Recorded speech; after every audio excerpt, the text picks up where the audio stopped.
sir. I want some more. What? Please, sir. I want some more. More? Snatch him! Hold him! Shoot him! What's up, guys? It's Benny. If you ask a lib why they support Ukraine, they'll say because we're for democracy and we're against dictators and we want like Western values and freedoms.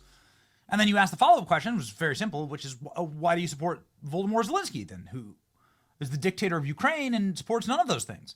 Tucker Carlson used this rhetorical trick, and it completely stumped Piers Morgan. It allows Putin to just take the land he's taken. What guarantee do we have he won't try and take the rest of Ukraine? I think he's a pretty ruthless, evil Russian dictator. How are we defining, just to find the term so we can follow the same term? What's a dictator? I would start by saying you have no respect for democratic norms. A free and fair election. Because Zelensky's obviously not elected either. He's also banned a religious denomination. He's murdered his political opponents. He has banned a language group. Those all seem like features of dictatorship to me. Now, he has the support of the British intelligence agencies. That doesn't mean he's not a dictator, though. That sounds like a dictator. I mean, if I gave you a piece of paper and I'm like, here are some qualities of a European leader, you would say, well, that guy, that's not legitimate. That guy's a dictator. I can't support that. But his name's Zelensky, and he was once a comedian, and he does my show, so he's not a dictator. I think it's a dictator. Tucker completely cooks with that one.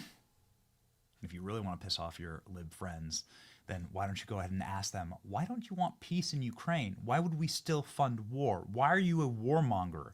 Do you know that Zelensky straight up told reporters last week that more than half the money that Americans have sent, we have no money. We're $35 trillion in debt as a country. We're completely broke.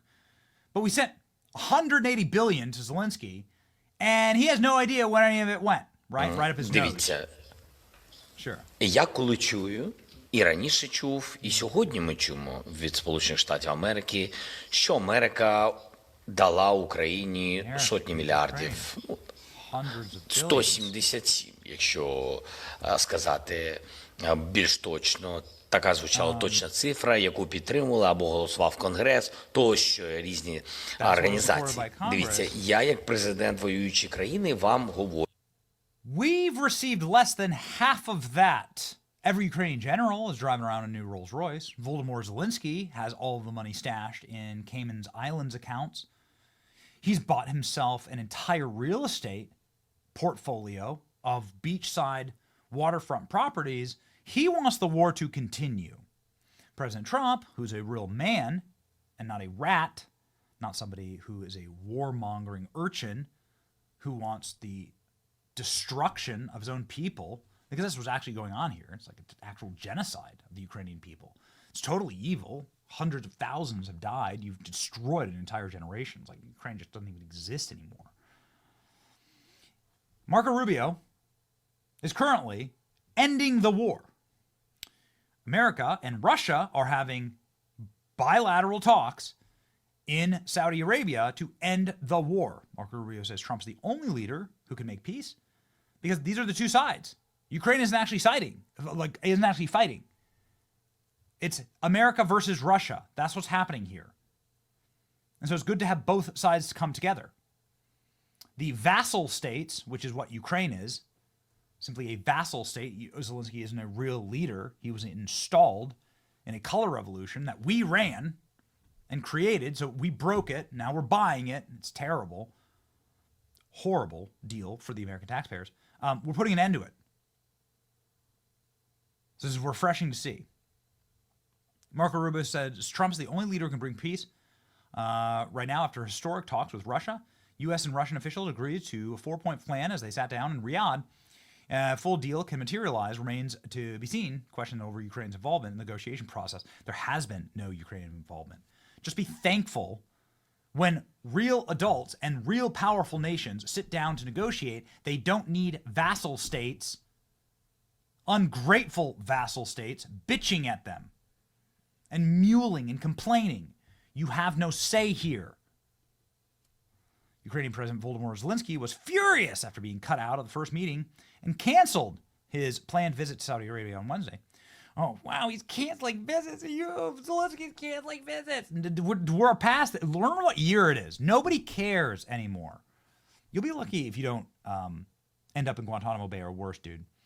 Rubio, the National Security Advisor Mike Waltz, Trump's special envoy Steve Witkoff, met with the Russian foreign minister. The first round of talks looks to a broader peace deal to end the war that's been raging since 2022. No immediate agreement. Trump and Putin to meet in person to discuss the end of the war. The breakthrough talks came as Trump spoke with Putin last week for 90 minutes. The U.S. moves away from isolating Russia. Ukrainian officials were not present for the sit-down in the Middle East. And here's what Rubio released. Our teams, respectively, have worked very quickly to reestablish the functionality of our respective missions in Washington and in Moscow. For us to be able to continue to move down this road, we need to have diplomatic facilities that are operating and functioning normally. That we're going to appoint a high-level team from our end to help negotiate and work through the end of the conflict in Ukraine in a way that's enduring and acceptable to all the parties engaged. The third point is to begin to work at a high level as well to begin to discuss and think about and examine both the geopolitical and economic cooperation that could result from an end to the conflict in Ukraine. Daddy's home. Furious, Zelensky warns that he'll never accept Putin's ultimatums as he lashes out at U.S.-Russia peace talks. Here's what's going to happen. Russia's going to get a chunk of land. This chunk of land is going to be typically like predominantly Russian-speaking people that considered themselves part of Russia. It's definitely one of those gray areas, okay? I don't have no dog in this fight, all right? So don't come for me. But based on all the experts who've been on our program, what they've said, and, you know, like, my take on this, I don't want the war to continue to go on. I don't want it to go on. I think Putin's an a-hole. I think Zelensky's an a-hole. Don't like any of it. And I don't like billions of American dollars being laundered into the pockets of my enemies through this. And worse result of all is all of us getting pulled into a war together. The great nuclear powers of the world going to nuclear war, lobbing missiles at each other. Nope, don't want that in my neighborhood. So screw it, don't care who's crying, end the damn war. He lashes out at U.S.-Russia peace talks held behind Ukraine's back. Oh man, what a rat bastard this guy. Zelensky has been screaming and shrieking. Again, shut up, vassal. Shut up, vassal. Like, just be thankful that we told you this is happening. How about that? How about some gratitude? I wonder why they believe that Ukraine would accept these ultimatums now if we refuse them at the most difficult moment, Ukrainian president said, referring to Kiev's refusal to bow to Moscow's demands during the talk of war. Zelensky pointed out that there was no agreements with the Russians during the occupation of the Kiev region, nor during negotiations in Belarus. Moscow at the time called for a reduction in the number of Ukrainian troops, recognition of occupied Ukrainian territories as part of Russia, and appointment of a pro-Russian government in Kiev. The president of Ukraine, I have never given any guarantees to anyone or confirmed anything. Moreover, I never intended to accept Russia's ultimatums. I am not going to. Officials from Moscow and Washington held talks, blah, blah, blah. We were not invited to the Russia-America meeting in Saudi Arabia. It was a surprise for us. I was thinking it was a surprise for many people.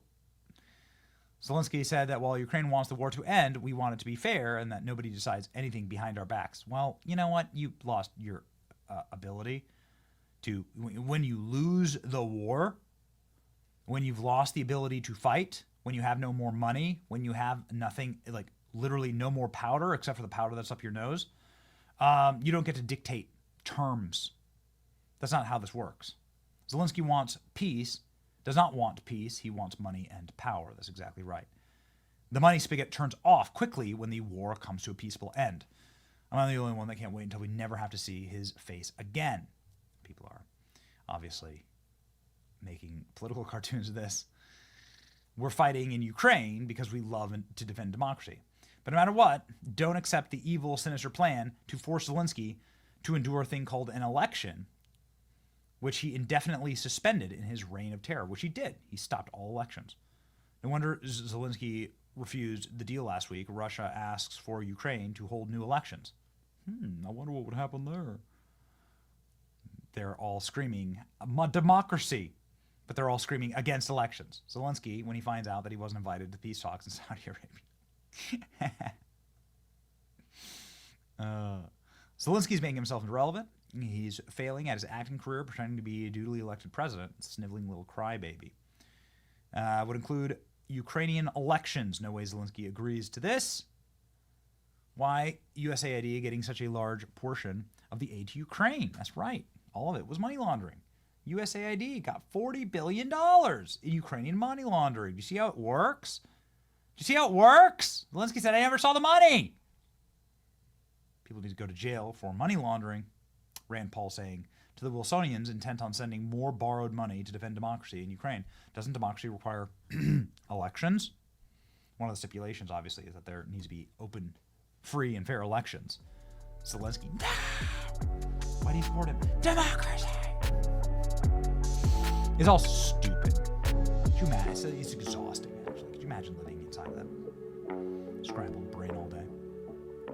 No way, man. No way. It all comes to an end now. Peace, ladies and gentlemen, through straight. It's your boy Benny. Like, share, and subscribe. See ya.